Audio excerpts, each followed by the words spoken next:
Hello po, magandang araw sa ating lahat. Ngayon, samahan nyo kung magluto. Gulay naman tayo ngayon. Ayan. Gulay, upo, ginisang upo sa giniling. Yan. Lagyan natin ng konting olive oil lang. Yan. Unahin natin ang sibuyas.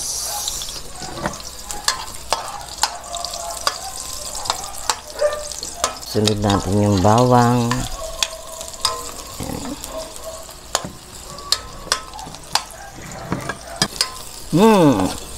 Bango.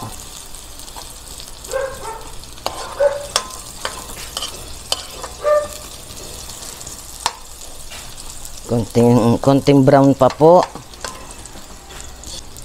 Sunod po natin ang ating giniling. Yan.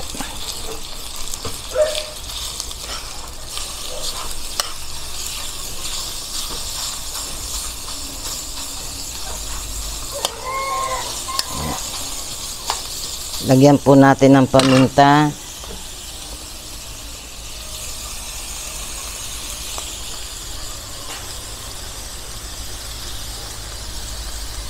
Yan.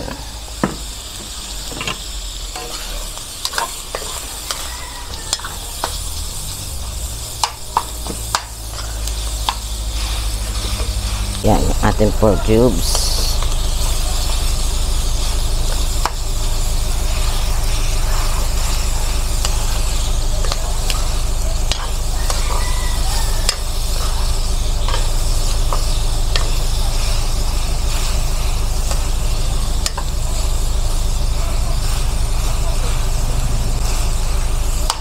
Isunod natin ang ating upo. Ayan. Ni-slice ko siya ng haba-haba.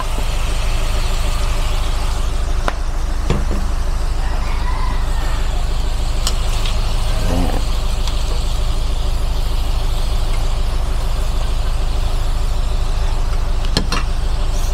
Lagyan natin ng konting sabaw. Konti lang po kasi nagsasabaw din po yung upo. Yan. Konti lang.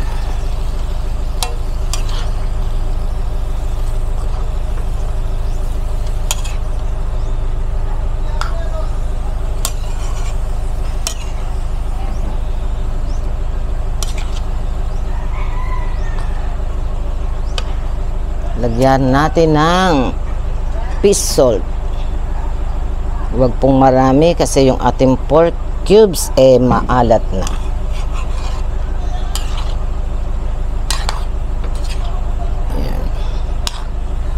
Yan, pakuloyin na po natin siya. Ayan, tikman natin.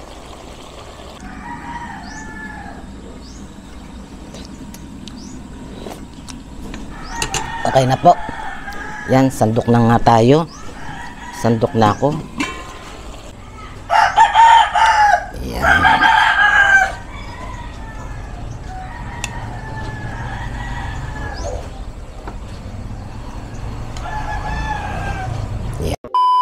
Yan guys, kain na po tayo. Samahan nyo ko. Yan. Mga nakaraan, puro tayo fish, pork. So ngayon, gulay. Gulay is life. Uy. Kinuha mo na, Jun? Kinuha mo na? Kala ko, nakuha na ng iba eh. May bunga kasi, may puso kasi ako ng saging. Sabi ko sa kapitbahay namin, kunin na. Kita ko wala, baka kako may kumuhang iba.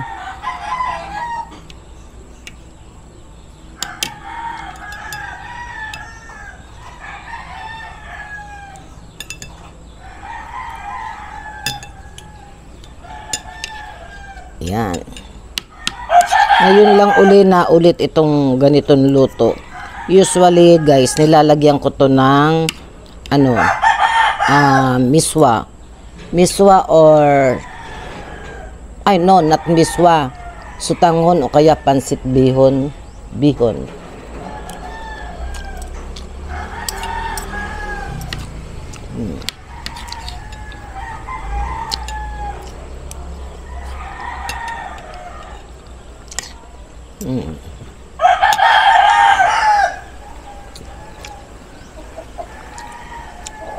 Ternuhan nyo na lang ng ano.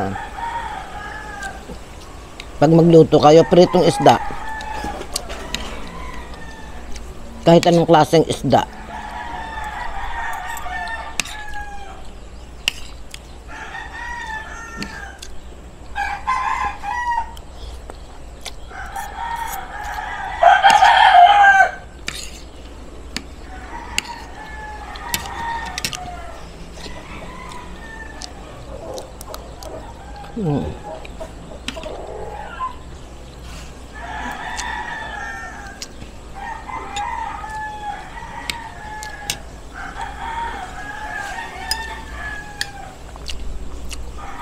Napansin nyo, din ako nagdagdag ng salt or patis.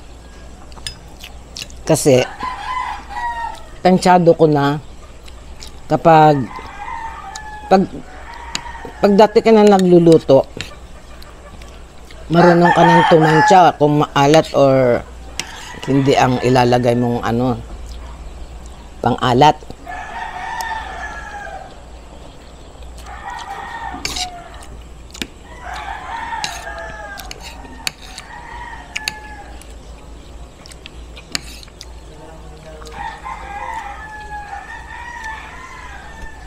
Tulad ko, pag ako naglagay ng ano, pork cubes, limit lang ang lagay ko ng ano, pampaalat. Kasi ang pork cubes, maalat na.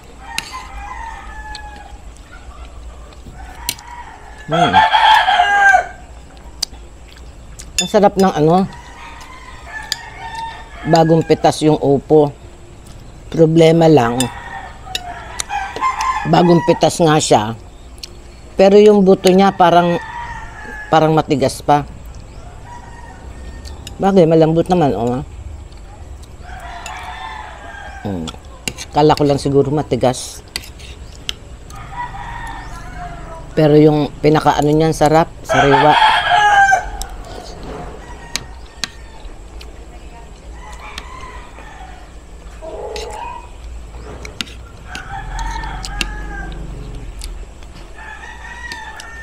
Sarap. Dati, akala ko ang upo, matabang. Yung bang kahit bagong pitas, wala kang malalasahan na matamis. Ito, manamis-namis siya. Kasi nga bagong pitas.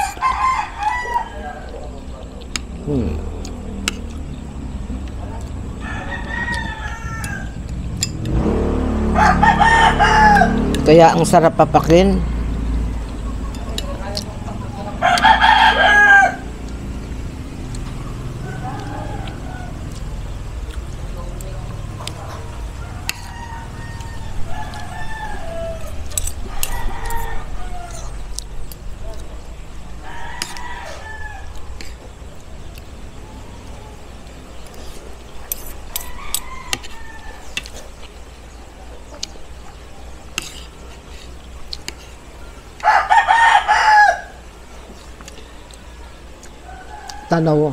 Tanaw sa labas ng bakod kasi namin mababa lang.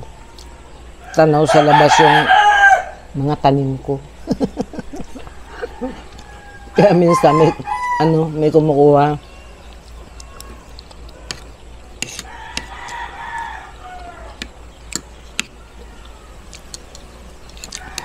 Okay lang. Hindi naman namin kayang ubusin ni Chris. Paunahan lang dyan.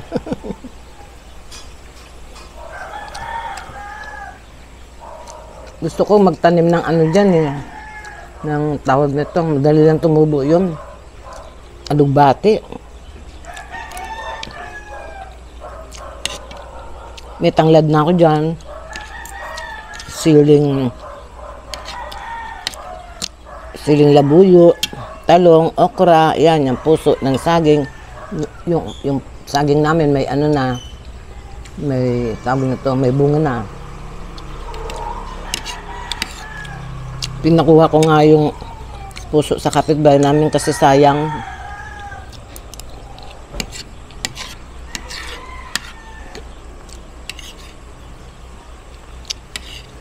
Ang sarap.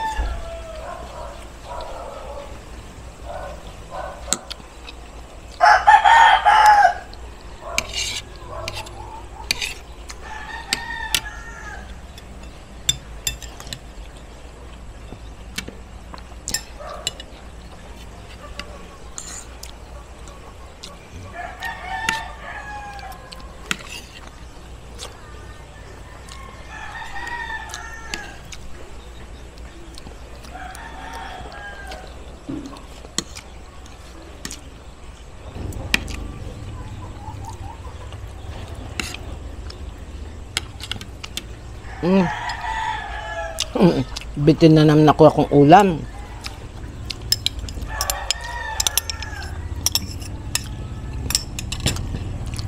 Ay, ba't andito ka, friends? Friends. Hindi naman isda tong ulam ko eh. Kagabi. Binilang siya ni Chris ng ano, yung pinipritong manok sa kanto. Tumalikod lang, pinakain na siya. Tumalikod lang sandali. Tangay na niya isa.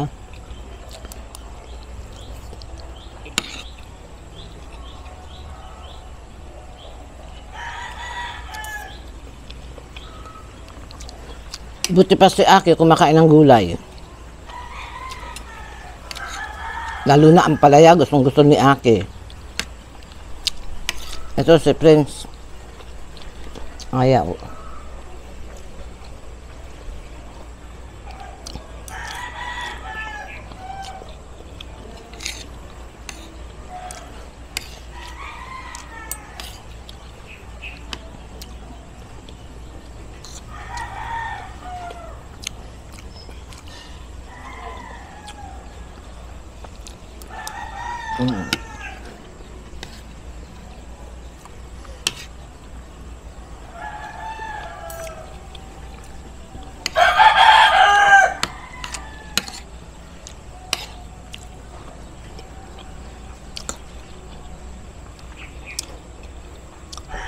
Yung ibang buto matigas.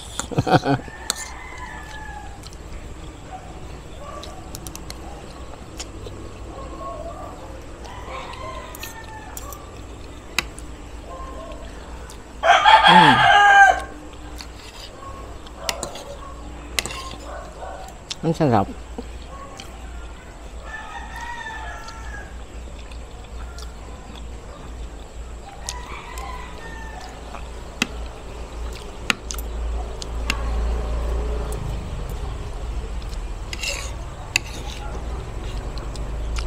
Masarap magpapak. Yung puro opo. Parang pansit.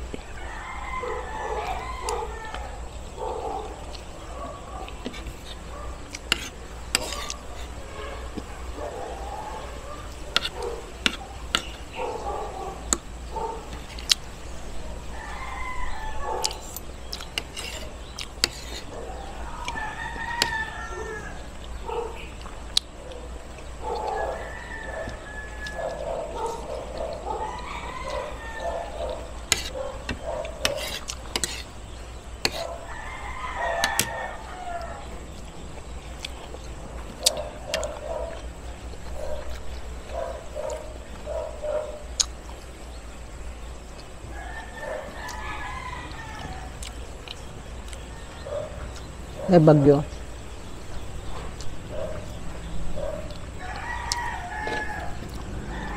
Uulan ang araw dito sa lugar namin.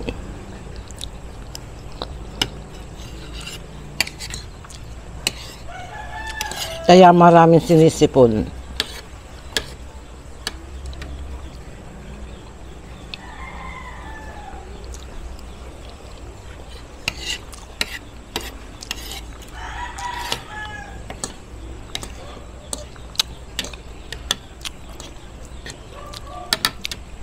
Hindi ko nasubaybayan ng balita kung nasaan na si Jenny.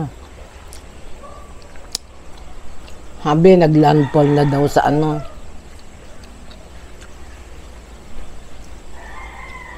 Pilipinas.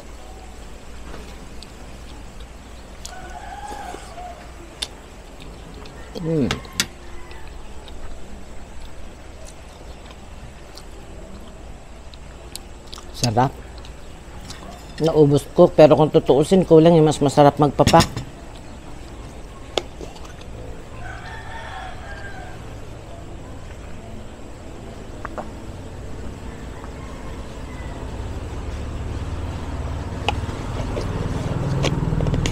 Yan.